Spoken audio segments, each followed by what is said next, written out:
Ekaba, and welcome to another episode of Voices of IWA. This is a podcast that's focused on amplifying the voice of women throughout the African diaspora who have made a choice to practice and live an African lifestyle, especially through the incorporation of our African and ancestral traditions. Before we get started today, I just want to take a real quick moment of gratitude. Because so many of you have reached out to say thank you. I've been getting text messages or comments and likes, Facebook screenshots, and just people really reaching out to say we're doing a good thing. And so last night I was doing some OlaOsun work with another Iya who was celebrating her Odun, and the message from OlaOsun was to stay in a space of thanksgiving. So I wanted to start today with just letting you all know how much I truly appreciate it. You could be doing anything on Wednesday night. You could be doing anything. You might not be looking at this on Wednesday, but whenever you decided to look at it, we really appreciate you liking, commenting, engaging with the podcast. So we don't take it for granted. So just thank you. I wanted to start with that. This first season of Voices of IWA is really about our role as women in the African traditions and what that means to us. We've been talking about mother. We talked about Iyanifa. We talked about the role of creator in the last episode, which many of you said was your favorite episode. But I'm hoping that this might also be one of your favorite episodes, because in front of me today is two Iyalosa. And combined, I believe that we have over 75 years of being initiated to Osun in this space. So, so I'm so very happy to dedicate this episode to the role of Iyalosa and to the role of service in our traditions. Right. And so the way we start at Voices of IWA is to have you all introduce yourselves, tell us your name, tell us where you're from, tell us a little bit about you, and also tell us how you started in the traditions. Like, what is that narrative for you in getting started in the traditions? That's it. Elder first. Yeah, you are the elder. You must go first. Okay. Well, first of all, I want to thank you for having me here. Yes, yeah. My name is OlaOsun, LaKesin. I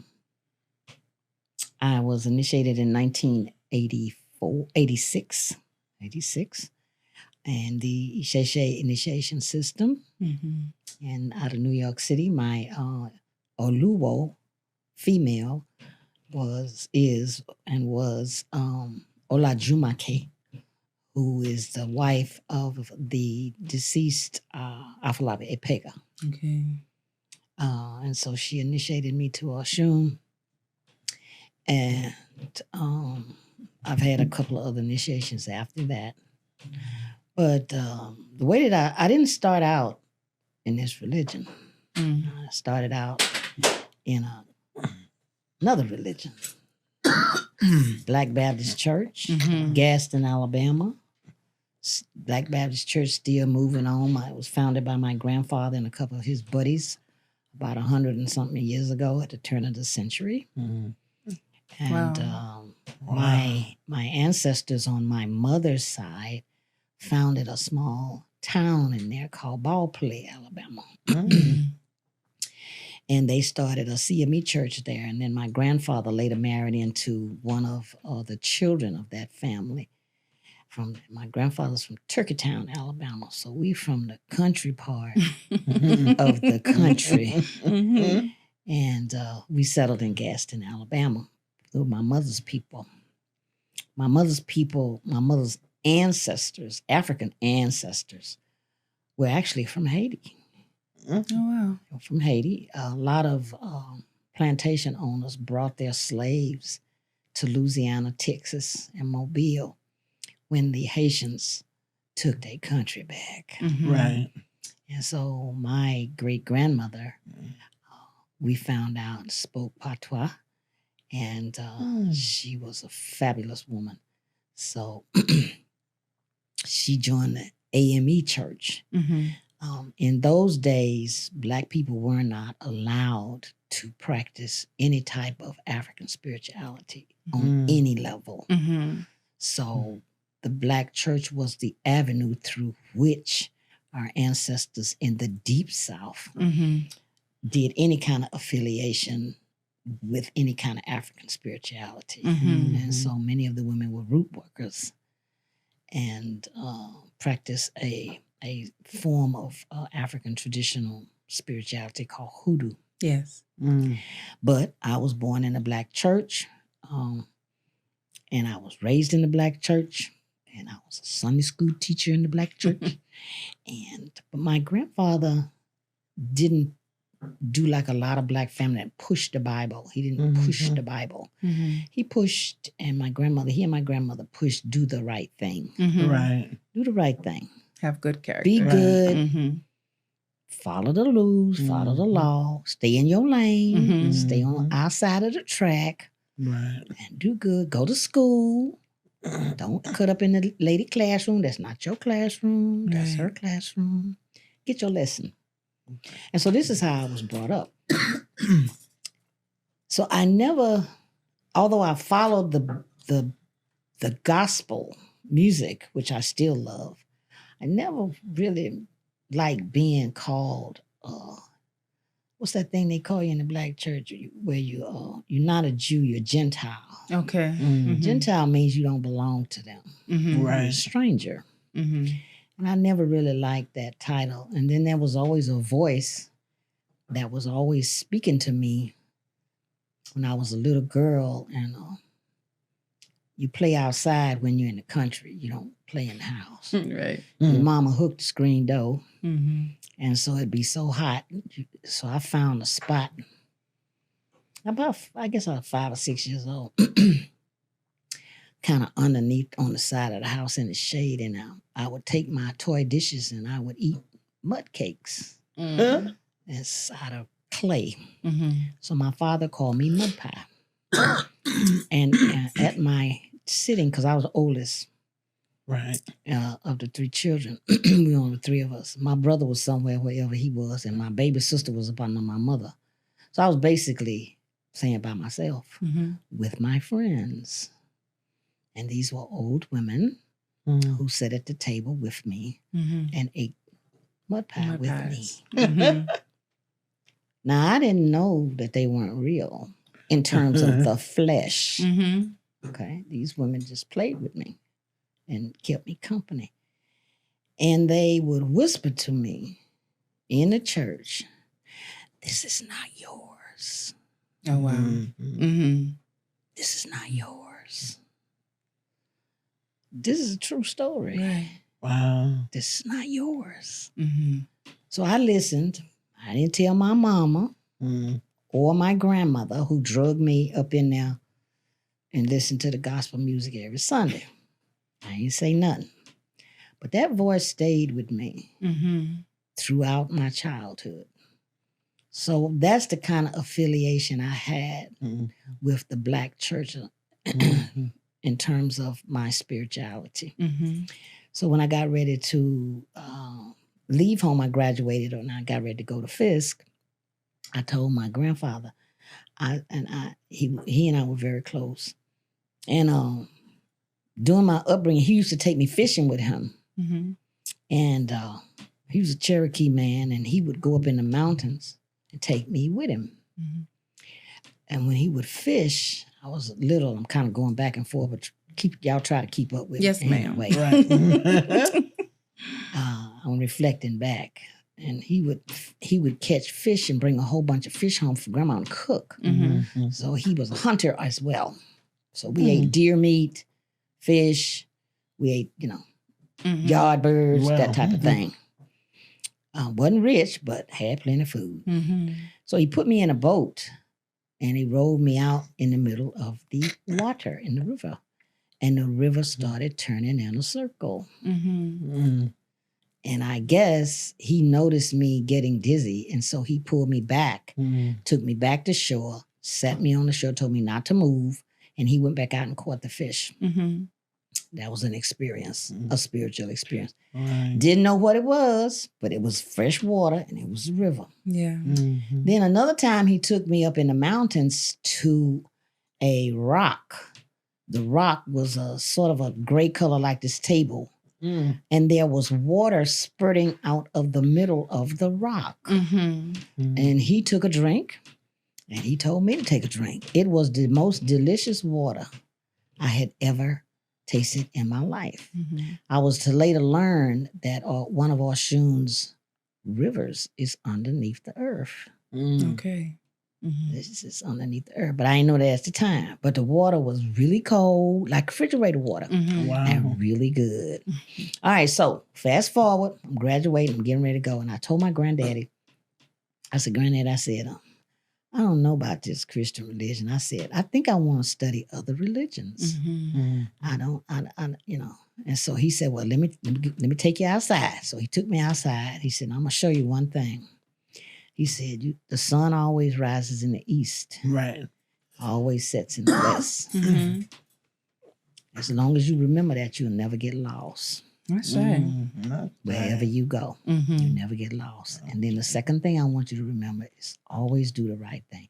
Whatever Amen. religion you choose, because that's the black church is the only thing they let us have. Mm-hmm. He said, but whatever religion you choose, do the right thing, be good. Mm-hmm. Do the right thing, be good. That's it. Mm-hmm.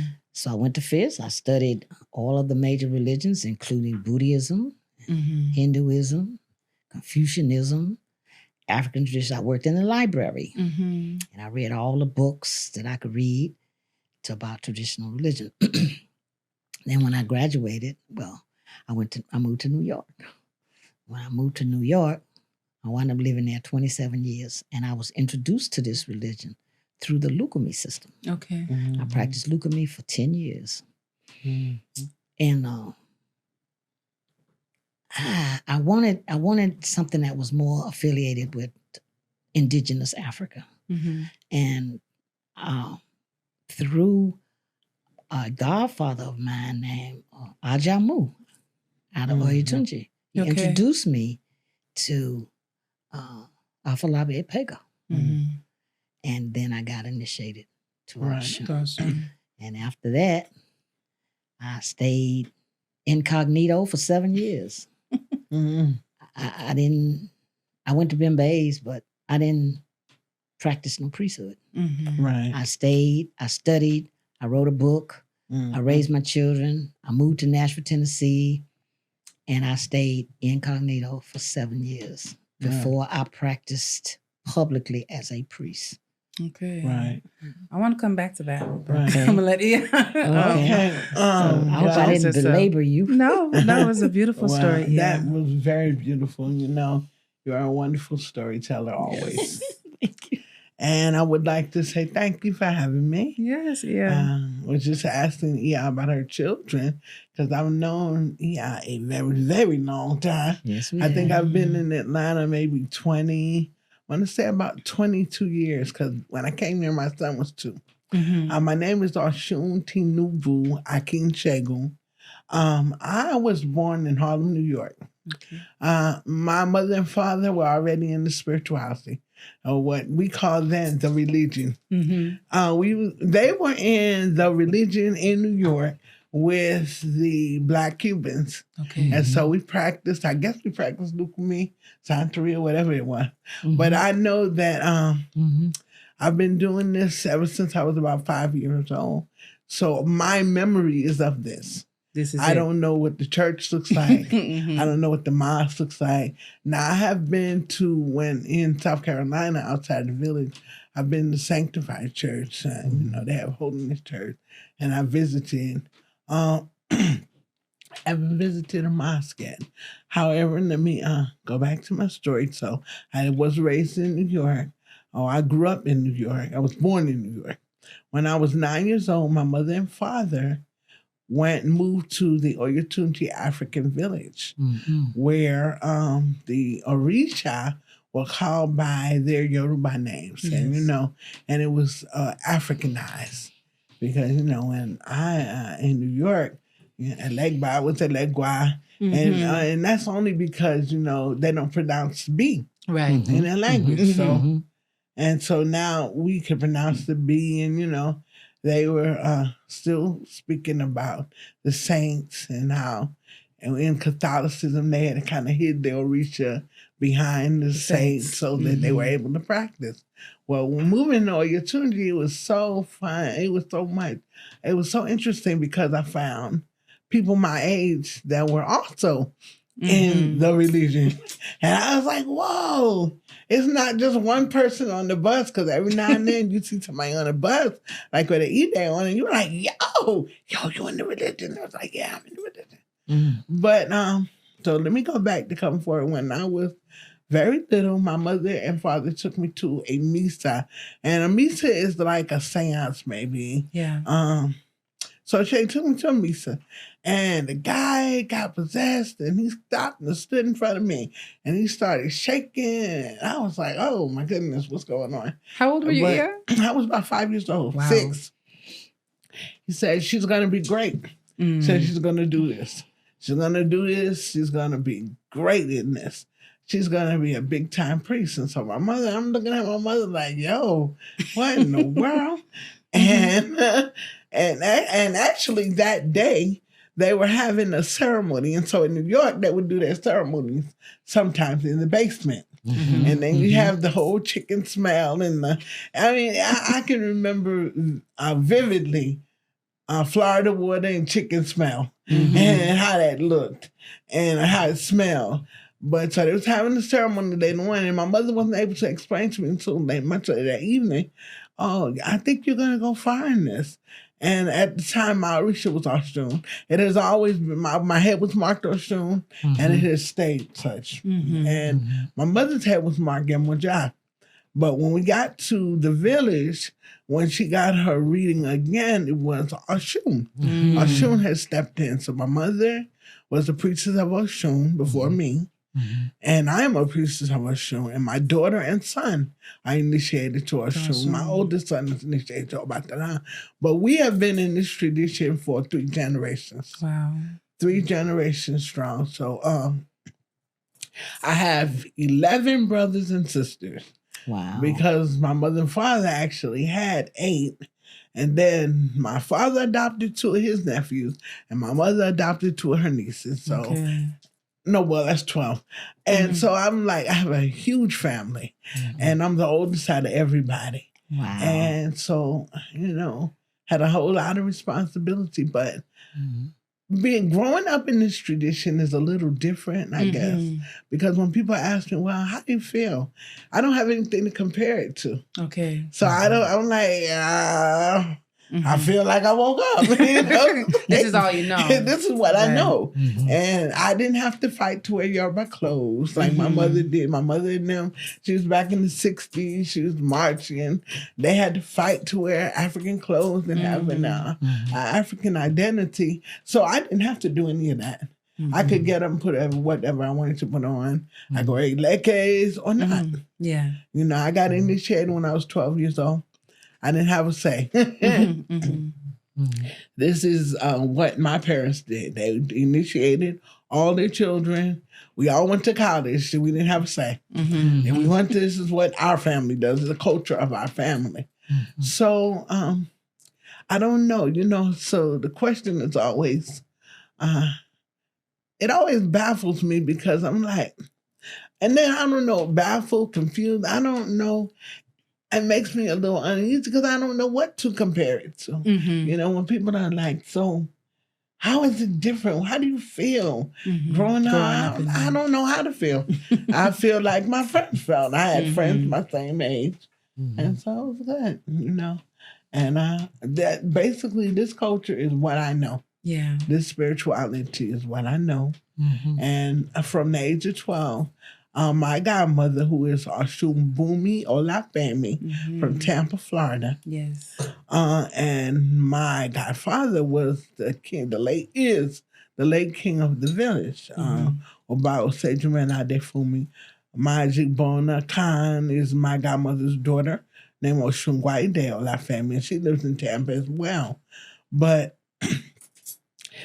like working with them when I was young, working in the initiation rooms, working with people, kind of taught me or gave me a foundation, you know, a foundation to how to deal with people and how to interact with people. Or in the business of managing people. But I guess, you know, being a godmother is like... Yes. Yeah. It's a part of priesthood. Yes. So let's talk about that a little. Because, you said that there was a time where you decided, I guess you was like, you were incognito. You said you was incognito. You didn't really come out. You didn't really do much.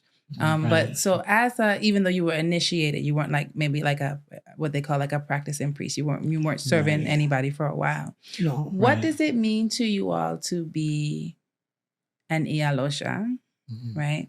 And how does that compare also to like being a practicing priest? Like, what's your definition of Iyalosa? What has that meant to you? Okay, for me, Iyalosa is a title. That's number one, it's a title. And once a person initiates to an Orisa, in my view, your Ita will tell you your role. It will tell you your role.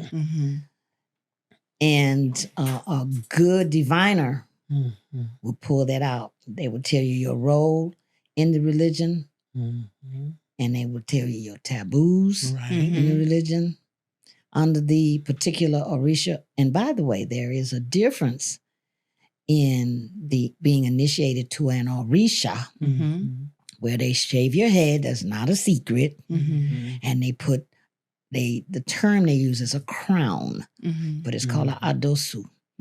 They crown you, put a crown, and that's where they put medicine in your head. The secret is the medicine. It's not the secret that they put the medicine in your head. Right. Which is why people can get online and see people with dots all over their faces, and they see bald head and they see a little thing on top of their head. That's called an adosu. It's also called a crown.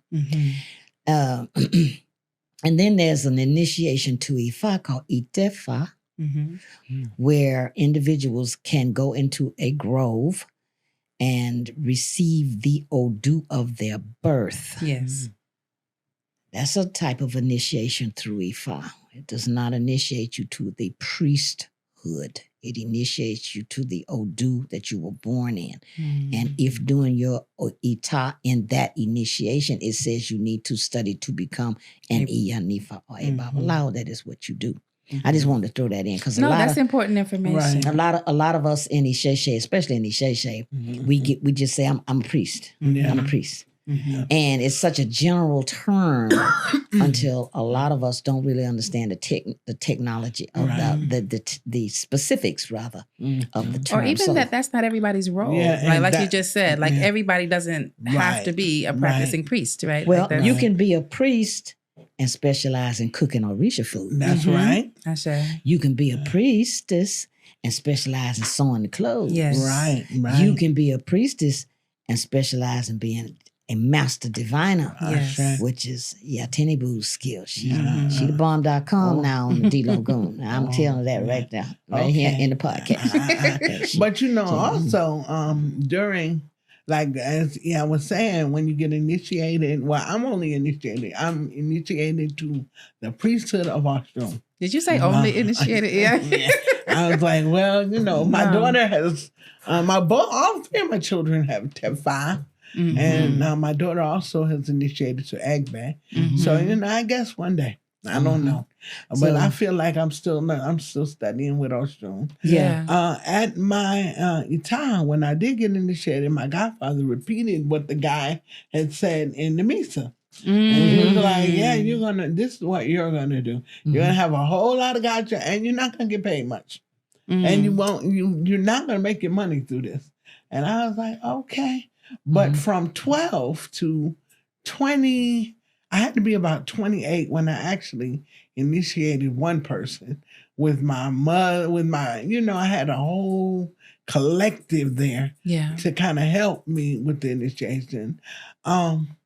So that's a long time to study. And Yeah. you have so many people that just want to do this, like they want to get initiated. Well, You roll off the mat and roll out the voila, mat. I am And a I'm priest. now the godmother. And I'm like, Well, dang. that's a that's joke. where I was trying to go with this. What I'm Yes. trying to tell you is that a lot of people don't know that after you are told what, some people are not told what they need to do. Mhm. Right. They're really not, in all fairness. They don't really know what they're supposed to do. Right.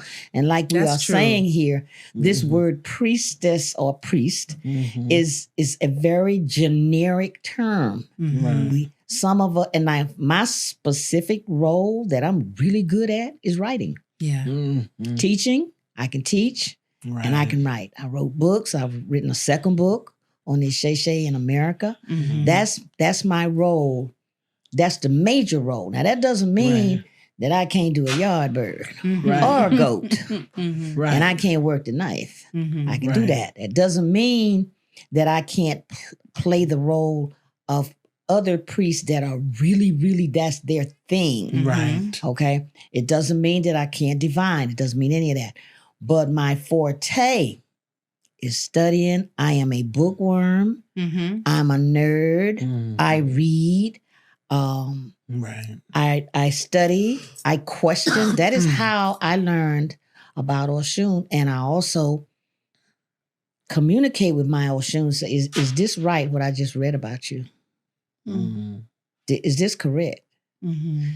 So no matter what level or area of the priesthood we practice, in my view, it's important for us to establish a relationship as an Iyalosa with the Orisa that Yes. belongs to our head. Yes. Mhm. Yes. Now, yes. a lot of us, like Iya said she just initiated to Osun.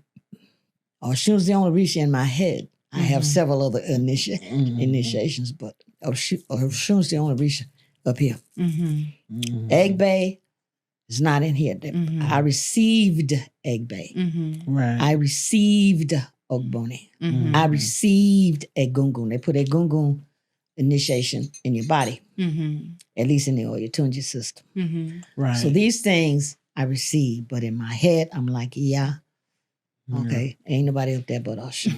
Osun. And as an Iyalosa Mhm. or a Babalosha, I'm going to say something that Matahochi told me because Right. he was one of my major godfathers Yes. because I've had Ibasa. several, Mhm. but Matahochi is the king. Mhm. And he's a king because he was the kind of Babalosha and Ifa priest. You could just call him and just ask him anything. Mhm. Anything. He said there's no question too stupid Mhm. that you can't ask me. So I asked him one time, I said, Baba, how you know the Orisa real? Mhm. How you know? I mean, how do we know when we become initiated? How do we know the Orisa is real? Mhm. He said, well, now let me tell you. He said, after you go through your rituals Mhm. and you bring home your pretty beads, and your pots, Nice pot. and your stuff that's in your pots, Mhm. and your clothes and everything, and people congratulating you and everything. He said, now you're all by yourself, Mm. just your pots. Mhm. He said, but he said, until, he didn't say if, he said, until you have a spiritual encounter in your dream time Right. with no Mm. witnesses Mhm. of everything you initiated to, Mhm. you're just dealing with a pot of rocks. That's interesting. Yeah. That's what he said. Yeah. I understand what you're saying though Yeah. completely. Mhm. Because when you, it chills all over me, Mhm. when you in here in your heart, that's why I told you I didn't do nothing for 7 years. Mhm. I just Right. enjoyed learning, and I was writing and I was reading everything, good, bad, and ugly. Right. Mhm. And I was concentrating, I was meditating, and I did refer to your godmother. Because Yes. she told me, she said, you can call me anytime because my initiating godmother went back to Africa. Okay. So I was by myself. Mhm. Right. And so I hooked up with Iyabumi. And she said, you call me anytime you need me. Right. And she the one that told me. She said, Osun is in your heart. That's right. That's where she at. She said, she'll Yeah. come to you. You'll see. You'll see. Then Matahochi confirmed it. Right. And this is if a person is initiated. If the head, now I'm talking about your head Orisha, because a lot of people have 2 and 3 Orishas Yeah. that they're initiated to. But I'm talking about the Orisha that belongs to your head, that walks with you. That actually, that you they boo. You they boo. Right. Yeah. Okay. You have a close relationship Yeah, with them. you they boo. Yeah. Okay. Like your ancestors boo. Right. Okay. And so we are Osun boo. Right. Right. And so Osun came to me, you know. I had a spiritual experience with Ogboni. I had a spiritual experience with Egungun. I had a spiritual experience with Egbe. You're going to have a spiritual experience in your dream time Right. where there are no witnesses with the God of your salvation. Right. And that's when Wow. you know you are Iyalosa to the bone. And that what Baba told me. I right. got you. Right. You know. Mine was just a little different. I got hit by a truck when I was 22 years old. And I was going to college, you know, that was my family thing. And so I was going to college and I think I ran for student government. And I won. I won the vice presidency. Okay. And I was going to where the Technical College of the Low Country and the University of South Carolina. In Beaufort, South Carolina. And so I was walking into school and a drunk driver hit me from behind and it was a utility truck. Anyway, that is, I believe that is one of the moments in my life where I said, oh yeah, Orisa is real. Yeah. And they told my parents, send for the priest, and my mother was like, okay, and sent for my godfather. And so my godfather came, took all his LaKesin, laid them on me, I'm told. Because I was in a semi-coma for like 3 months. Wow. They said I wasn't going to breathe, walk, talk. Well, actually, I wouldn't be able to walk.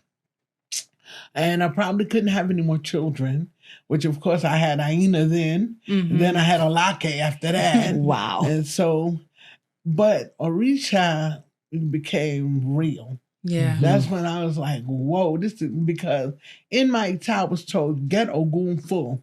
And so, because I was so young, I guess my parents really didn't, you know, pay attention to it as much as maybe they should have. So time went on. No go. Okay. And then even upon receiving my Yeshefa, which I got when I was in labor. Actually, I was in labor with my first child when I got my Yeshefa. Wow. And so Ifa said, it's something you're missing. And I was like, what in the world? But come to find out after being hit by the truck, my godfather, did you ever get Ogun full? Oh, Like, wow. Never.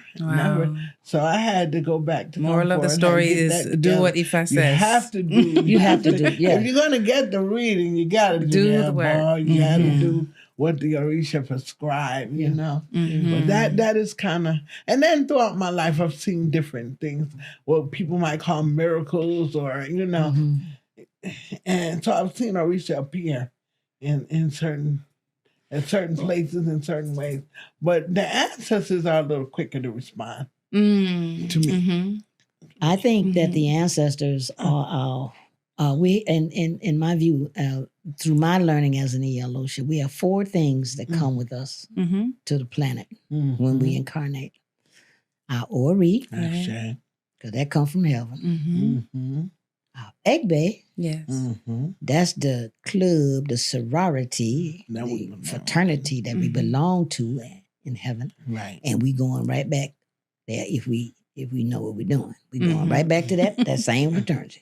Because we have similar personas, we have similar personalities, similar everything. Right. We live in these gated communities in heaven. Right. So we have Ori, we have Egbe, we have our Eshu, whether we have the icon or not. Eshu is coming with us because he got to open the door to get us in here. And then we have our ancestors who are called Egungun. Yeah.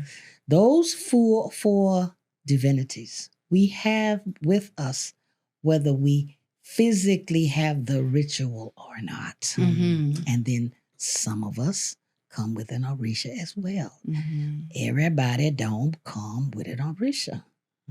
So why do you think it is that has become the focus of our tradition? Like when people get to the mat, sometimes you open a divination, and that's the first question people want to know: what is my Orisha? What is my head? What's my Orisha? And I'm always like, please, can we start with your Ori? Right? Like that's something that we are very, very, very serious about. But I wonder what is the shift, or where does that come from? Where that is people's focus.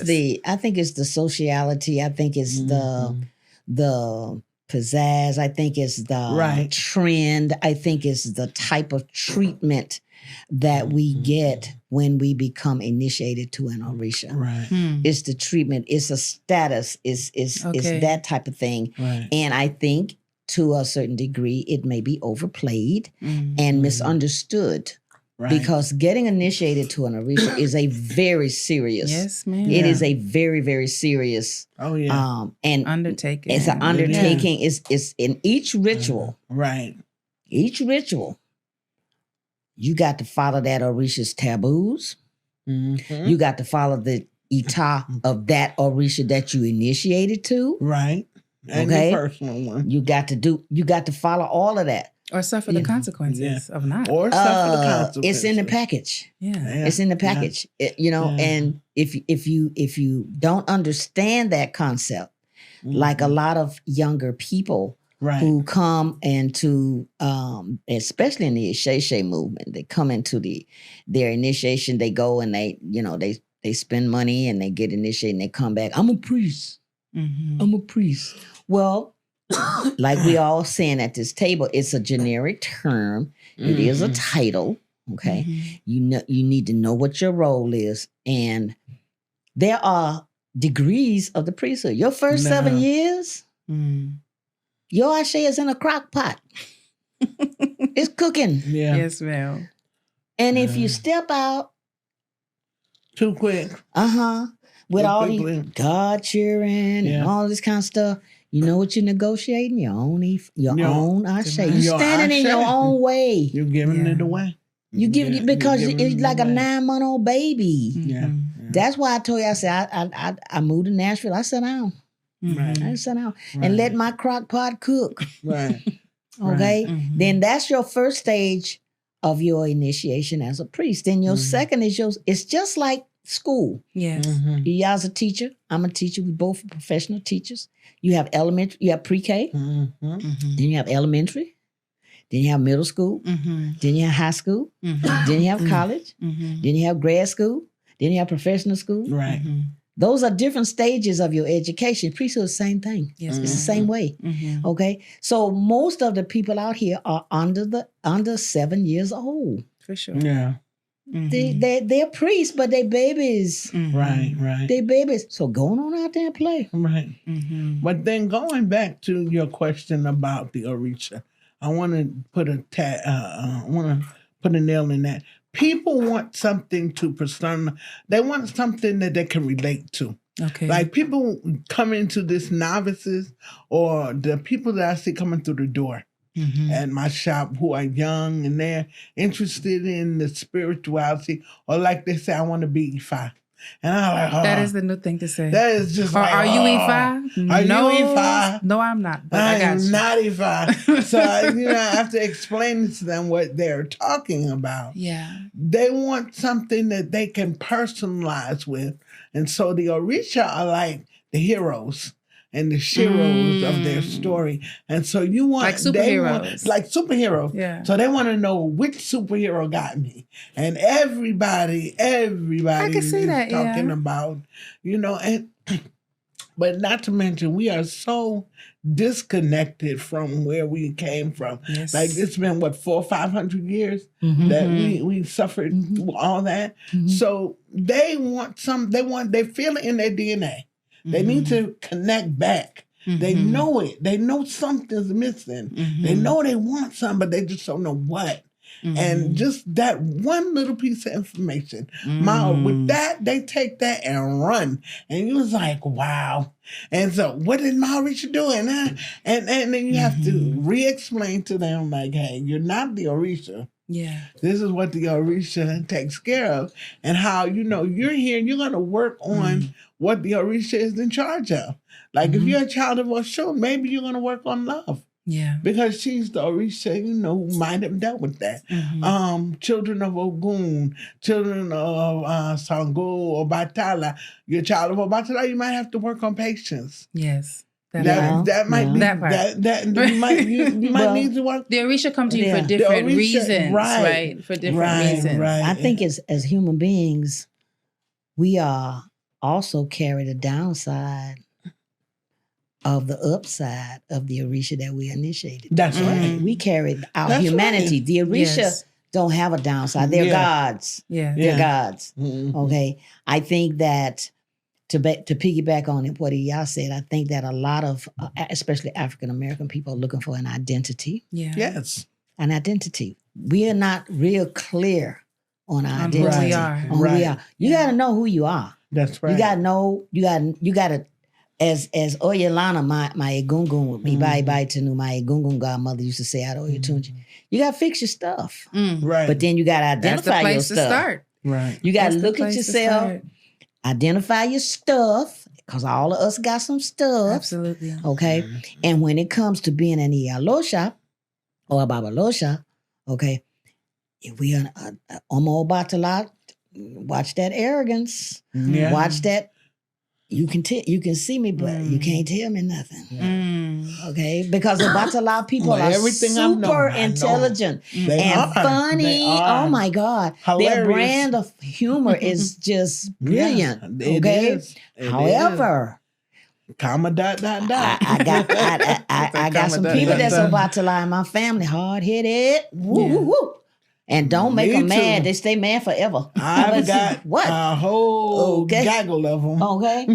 Osun people, we Osun people downside, and it's partly social media and it's partly just not knowing. They come in, think they gotta be looking at the mirror, they got to be fanning, and I'm so hot, and I'm pretty, and and all of that. Osun ain't none of that. Some of that is all that's all stereotypes. Yeah, it's a lot. Right? It's some, but some of them actually believe that. It's a part of their identity. Oh yeah. Osun is the goddess of fertility. Right. If you want some fertile money and you want that fertility and wealth, some fertile children, and you want a fertile house, and you want a big fat fertile car, okay, Osun is fertility. Let's go with that. I think, and people get Osun all the way messed up, yeah, right? they Because do, she's also a warrior, right? She's also any mother that you know, right, Yes. is also a warrior for her children, right? So I think there's a whole. We could go on for. Well, this could be a whole podcast on the myths of Osun, right? Yeah. And herself, how especially here in the diaspora, we have completely, well, it's understandable to a certain degree because in Yoruba land, in indigenous Yoruba land, Osun is the mother. She's the mother goddess, right? In Yoruba land, okay, and so everybody. That's why Oreyeyeo comes from, and she represents Great fresh Mother. water. Yes, Right. Okay, but in Hausa land, the Queen Mother is Oya.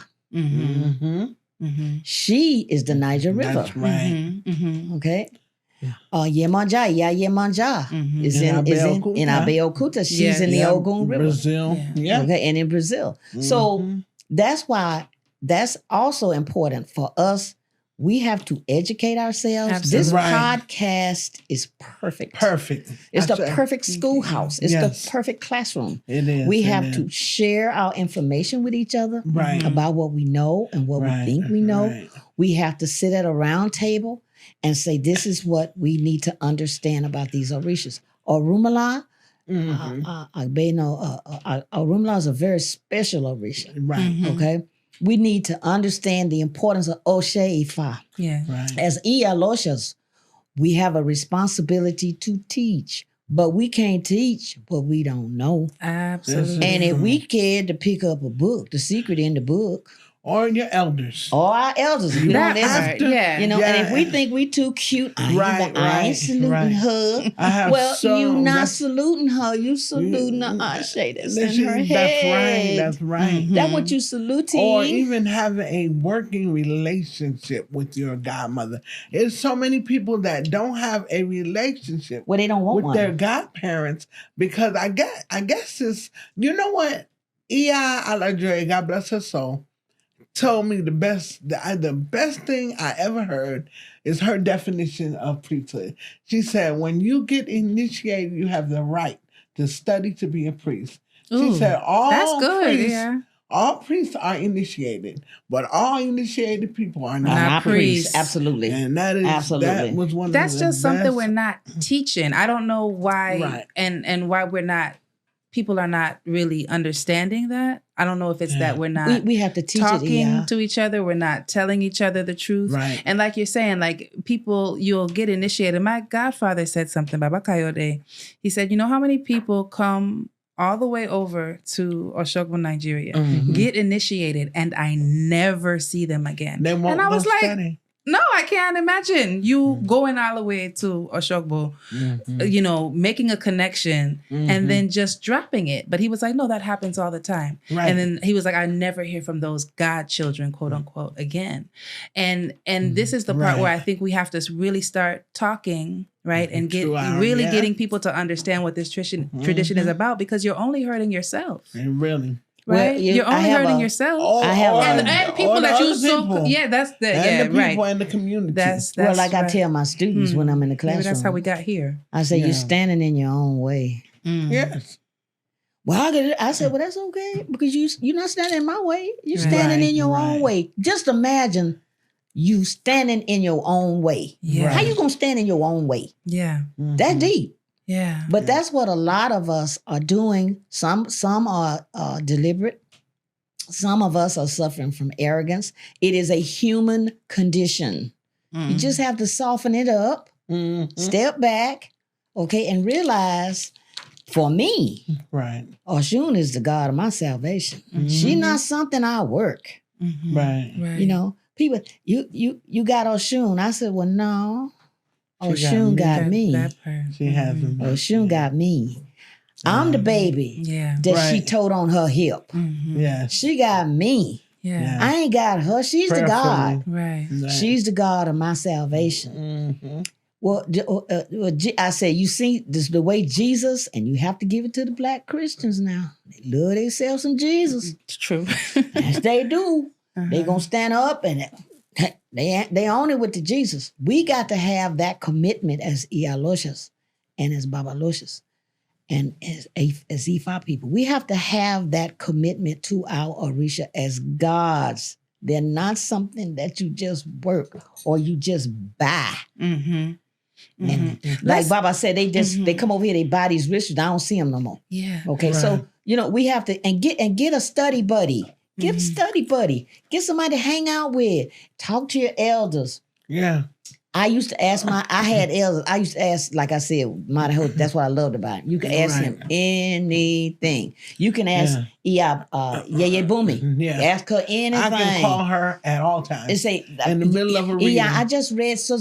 Yeah. Somebody told me so. She said, well, let me tell you about it. Let me tell you how that works.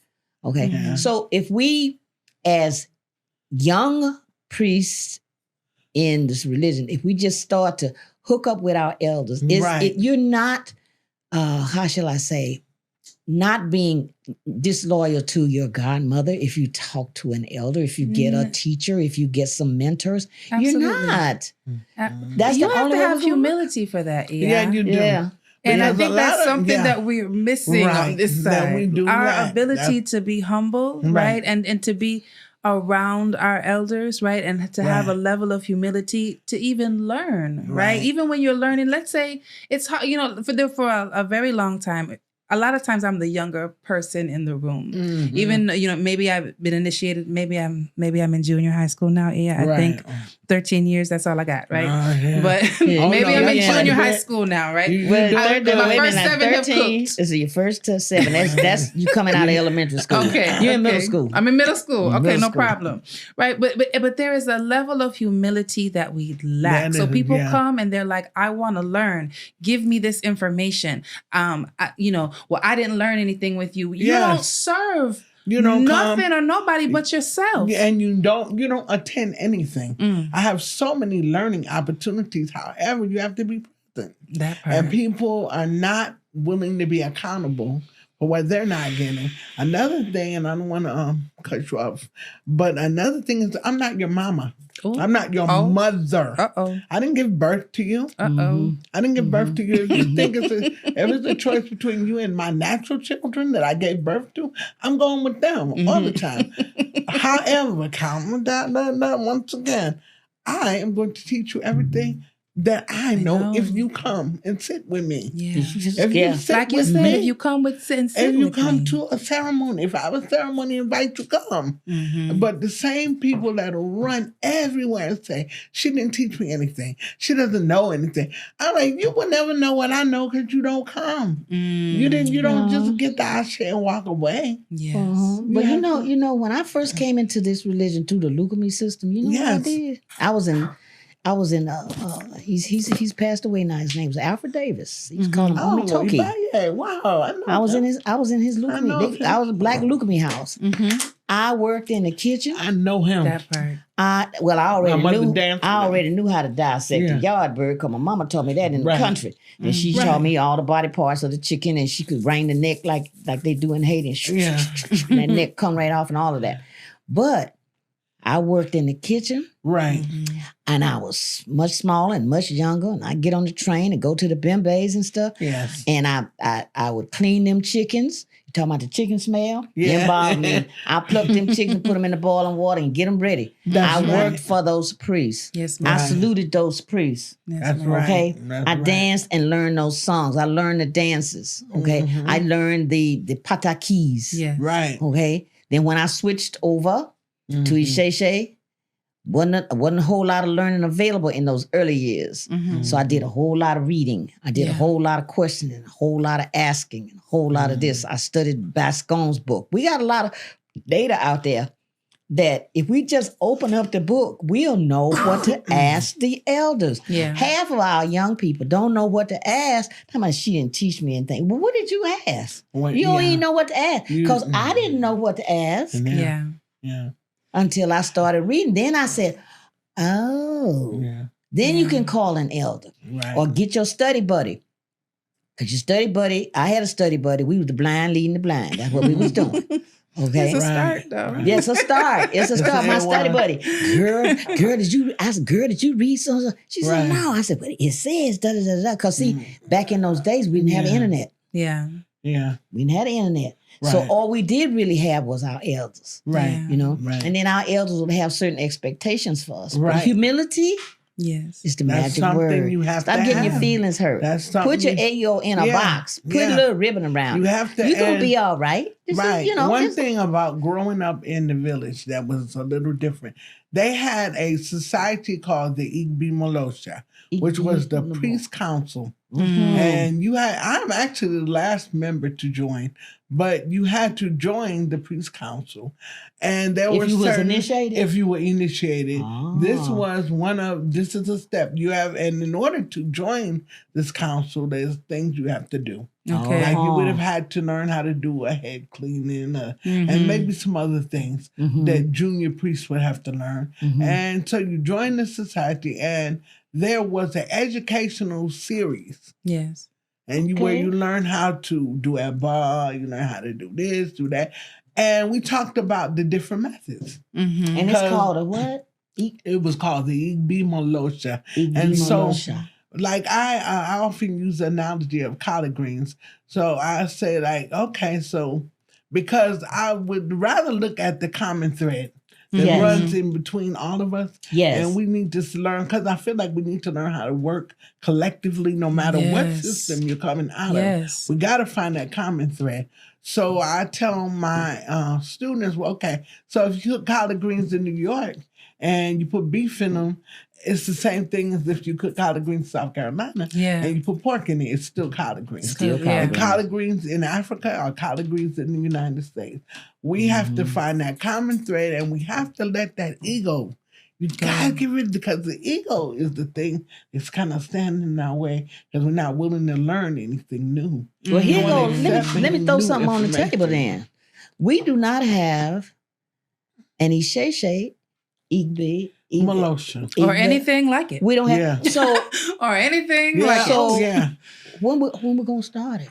Yeah, the way we started is the same way we started our sororities. The same way. We get together. We have some type of social function. Right. We bring our own brown bag, or somebody cooks some chicken. We get at the table and we figure out what we have in common. Right. And we set up an Ishe and Igbe Malosha.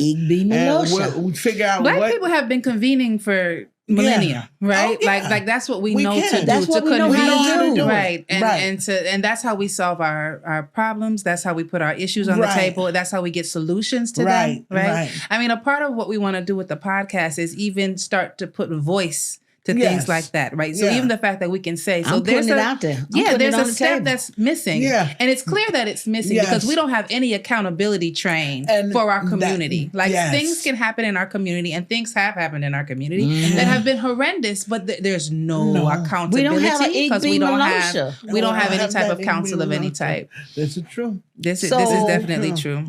I am publicly on the podcast. Yeah. Throwing it on the table. Yes, ma'am. Okay. That we some kind of way, somebody it just take one person. Yeah. Right. And the one person don't have to be, and see there go the ego again. Yeah. We got to put our ego in the pocketbook. Yeah. Okay. And then say, you know what? I'm going to this. They having a meeting. And I'm going. And it's a put your jeans on, put your stuff on. Okay. And come on to the table and let's figure out what we have in common and what let's address our common problems as Iyalosa. Yes. As Iyalosa. And let's get started. We can use the council that already exists in Oyotunji as a guideline. Yeah. We can say, well, okay, how did you guys start? What are your subjects? What do you teach? What? Right. Okay. And we can bring them in to help us. And they come on in too. We got to break down these barriers. Well, I got initiated at so-and-so's lineage. And my lineage does this. Is that the way they say it? Yeah. But you know, we don't do that in my lineage. And all this kind of stuff. We can discuss that. Misogyny now. You got to don't forget the misogyny now. We're going to get that. When the men, when they come in and oh no, this female. She's saying that the fact that we have to make space for the fact that exists. Your godchildren won't listen to anything you say. I could read these people. However, this brother right here who got initiated yesterday is giving you a reading, and I promise you're listening to everything. I'm like, wow, that's crazy to me, but. We have a lot of work to do. Is the Igbe, I'm going to get it right in a minute. Is the Igbe Malosha in Oyotunji male and female? Yes. And it was led by males and females. Like for every, and of course not now. Like a lot of these things took place a while ago. So it's not set up now. I would have to go back to the elders to see, okay, what did y'all do and how did you do it? Right. Yes. And how did you do it? But there's frames for it. Yeah. But there's a blueprint there. Yeah. And for every society that was head, it was like for the Shango, there's a female head and a male head. Okay. That's balance. Okay. We have to have balance. There's place for all of us. Well, I'm interested in the blueprint. I think I know that Iya's interested. We're interested in the blueprint. So we can look at the blueprint and figure out how we're going to build our sugar shack over here in Atlanta. And beyond. But we gotta start right here. We gotta start right here. I think that, like I said, putting it out, if Iya would put out a questionnaire through IWA and ask people certain questions in terms of us setting up so I'm gonna tell you what so here's what I can say. In March I haven't like officially announced it, but I'm gonna go ahead and do it since you said this. Like, Oh, so that's my on birthday. March 29th, Okay. right? Saturday, March 29th, we're gonna have the first convening, right? Right. Where we're going to bring together women who want to be there, right? I'm hoping that it'll be women from throughout the diaspora, women Right. throughout the United States that all want to be in the same room so that we can actually put a plan in place, Right. right? We can discuss some things and put a plan in place. It'll be a Right. day-long event where we discuss some things and put a plan in place for what we think we need in our Right. in our cities within the Okay. tradition Mhm. to be able to get ahead. Now, something like this may be a part of those things, Right. and then we put a plan in place for creating that. Okay. But that is so that March 29th date, you can go out and save it. You know, we're going to be publicizing it soon, and it'll be open for registration in Oh, January. Okay. That So sounds very good. we here, yeah, we gonna try to do it, and Right. y'all, we at our hour. The hour go by so Okay, fast. wow. Okay. It goes by so Oh, yeah, fast. that But was this was great. a rich discussion. Yes, I really yes. appreciate you all being here. I really Yeah. appreciate you all sharing your stories, Yes. sharing your narrative, sharing your truth. Okay. We at Voices of IWA, we like to pray for for the audience that is listening. I would love for you all to pray for those that are initiated. Right. I think that some of the things that we touched on really have to deal with the people that have taken the step Mm-hmm. to be initiated, but there's still so much work for us to do. Right. So, Mhm. yeah, again, you're our elder. So would you like to say the prayer? I would be honored. Yes, yeah. In the name of Olodumare, Mm-hmm. in the name of the Bobo Irumale, in the name of our illustrious, beloved ancestors, Mhm. in the name of Eshu, Mm-hmm. Egbe, Mhm. and our collective Ori. That's right. I pray that those of us who have been fortunate enough to go in the room, that's a term for being Mhm. initiated, that we start keeping a journal, number one. I pray that we start listening to each other, number two. I That's pray right. that Mm-hmm. the Orishas, whoever Orisha is in our head, that we have the sense to listen and submit ourselves to the Ashe that belongs to them. That's And right. that I Ashe. pray that we distinguish ourselves as human beings and understand that we are not them. Mhm. We are Yes. not them. And that Oh. we are fortunate to be chosen by them Mm-hmm. or to have picked them. Ashe. That's right. Okay. And that I pray that we have health and that we, in the Black church say, wake up in our right mind. Mhm. Ashe. Okay. That we're getting ready to go through some political atmospheres in the country that we live in. Yes. I pray that we stay protected. Our Ashe. children stay protected. That's Ashe. Okay. And that the suggestions that are at this table and the things that Iya wants to do with the IWA organization Yes. come to fruition. Ashe. I pray that those of us that are listening to the podcast, go tell somebody else. Tell 10 people about the podcast. Right. Then tell the 10 people that tell them to tell 10 people about the podcast. Right. And just get it on your phone. We're on the phone anyway. Yeah. Just open up the phone and listen to the podcast from the Iyalosas and the suggestions that we made. And let's call in to Iya and tell her we interested and that we initiated and we want to join the gang. We want to join, I don't want to say gang, we want to join the group. That's it. Right. These are my prayers, That's it. that we stay humble with each other and that we start saluting our elders properly. Please, Ashe. Properly, because our elders carry the Ashe. Ashe. And that those of us who are initiated and we just live pre-K and in the elementary school, just stay in your lane. Stay in your lane and let your Ashe cook. We are praying for that. Mm. And have a good, sweet attitude and be good. Be good. The name of Olodumare, name of Orisha, name of Egungun. Ashe. And that we bring our ancestors into this fold with us. Those are our ancestors that's sitting at the table that don't know what we're doing. Y'all come on in too. Ashe. So that y'all can learn too. Ashe. Thank you all so much. Thank you for tuning in to this episode. Please like, comment, and share the podcast. We will see you next week, Wednesday. Odabo. Odabo.